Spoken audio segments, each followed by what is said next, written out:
Hello everyone. मित्रों, आपको पता होगा कि आज मनसा देवी में बहुत बड़ा एक्सीडेंट हो गया है, बड़ा इंसिडेंट हुआ है, स्टैम्पीड हुई है। दोस्तों, ये थोड़ा सा जानकारियां हमें गैदर करनी पड़ती हैं। अगर आपके पास स्क्रीन रिकॉर्डिंग है या फिर कुछ चीज आपके पास है तो आप उसके आधार पर एक अच्छी सी जानकारी पेश करते हैं।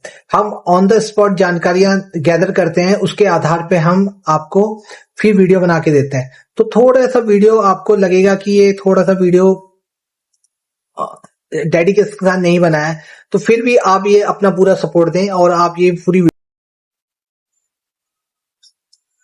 नमस्कार मित्रों, उत्तराखंड में बहुत भयंकर स्टैम्पीड हो गई है, बहुत भयंकर भगदड़ मच गई है। हम अगर अपने उत्तराखंड की बात नहीं करेंगे तो बाहर की बात करके कोई फायदा नहीं है।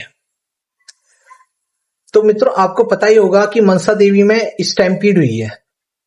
गॉडेस जो डेटी है वहां की, वो है मनसा देवी, गॉडेस मनसा देवी।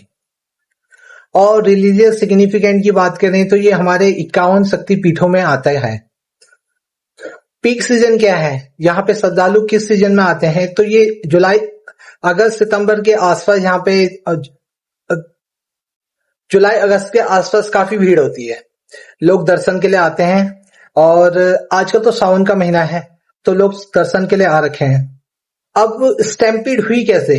दोस्तों, एक तो आज संडे का दिन है, दूसरा सावन का भी महीना है, तो जाहिर सी बात है लोग दर्शन के लिए संडे के दिन ज्यादा प्रीफर करते हैं।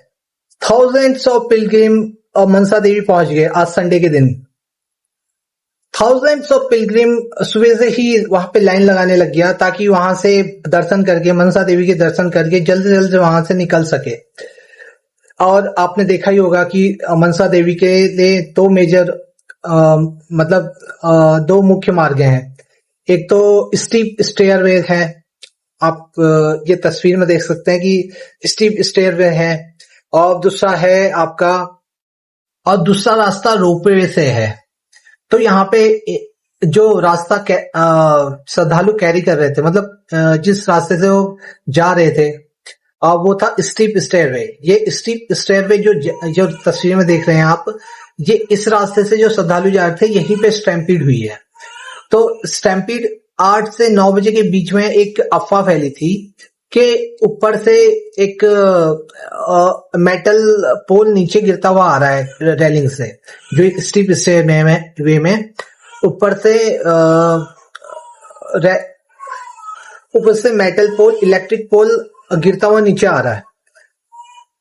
और मित्रों, अक्सर जो ऐसे इंसिडेंट होते हैं ना, ये स्टैम्पीड के या फिर भगदड़ के, तो ये जब र्यूमर स्प्रेड होती है उसी के कारण ये इंसिडेंट हो जाते हैं। तो लोगों में अफवाह फैली, कोई कह रहा है कि ऊपर से मेटल पोल गिरता हुआ, इलेक्ट्रिक पोल गिरता हुआ आ रहा है, और कुछ लोग कह रहे हैं पूरा का पूरा बिजली का वायर नीचे गिरता हुआ आ रहा है।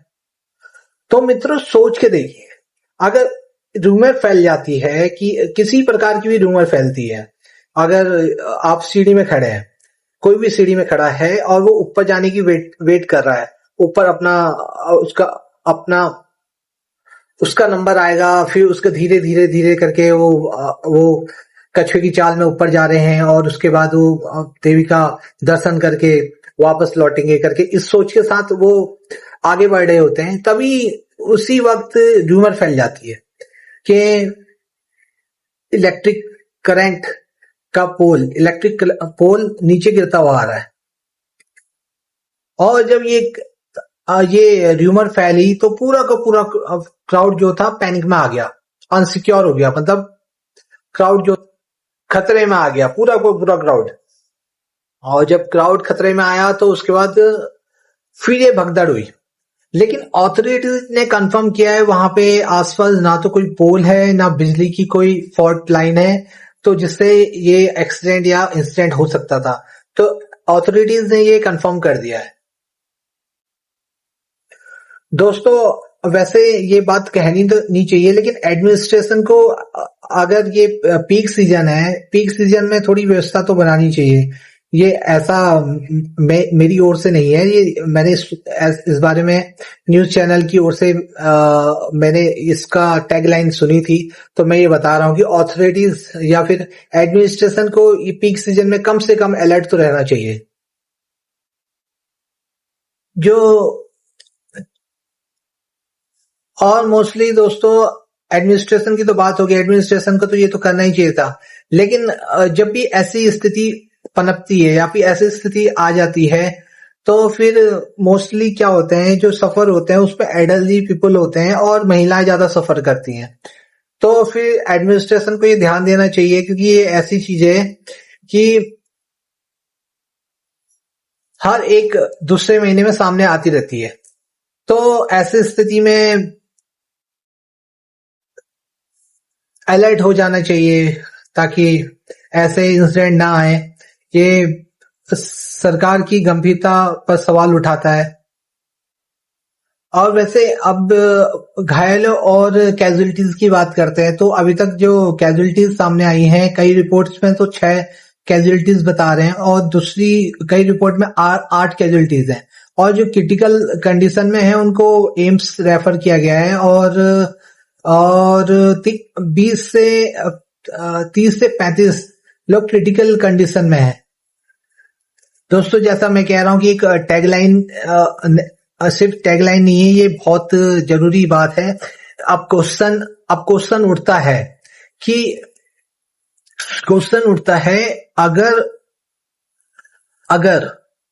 अगर कोई र्यूमर फैली तो ठीक है, र्यूमर तो फैलती रहती है, ऐसी क्राउड में र्यूमर ज्यादा फैलती है, लेकिन अगर व्यवस्थाएं ठीक होती तो ये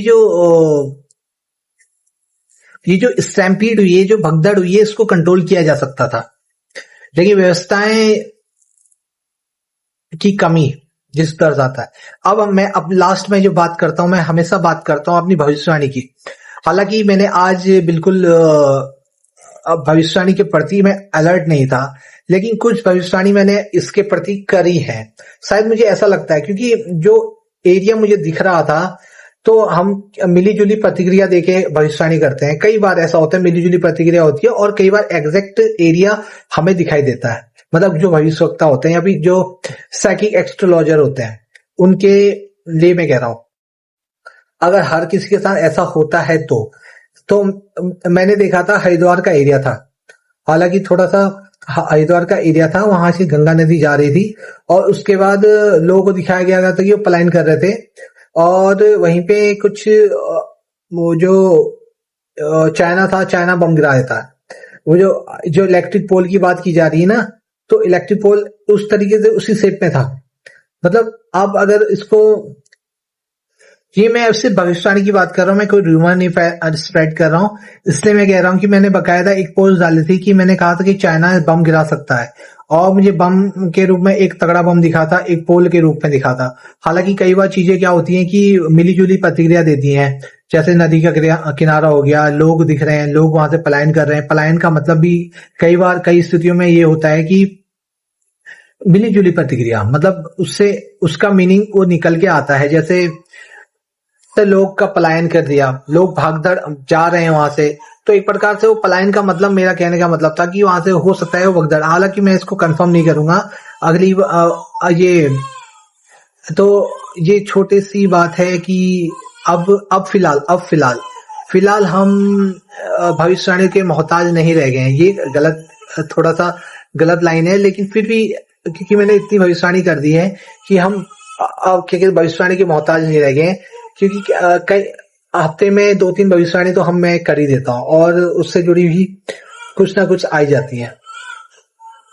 तो थैंक यू मित्रों, आज के ये भविष्यवाणी वाला केस, ये भविष्यवाणी केस तो नहीं है, लेकिन एक बहुत बड़ी दुखद घटना सामने आ रखी है। स्टैम्पीड हुई है, 6 से 8 लोगों की मृत्यु हो गई है, काल की ग्रास में चले गए हैं, जो कि बहुत दुखद घटना है।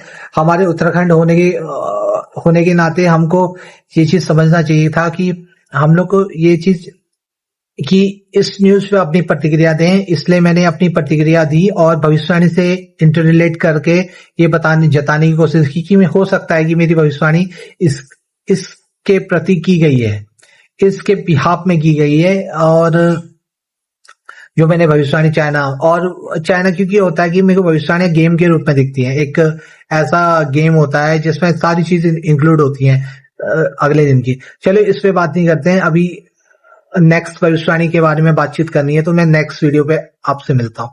Thank you.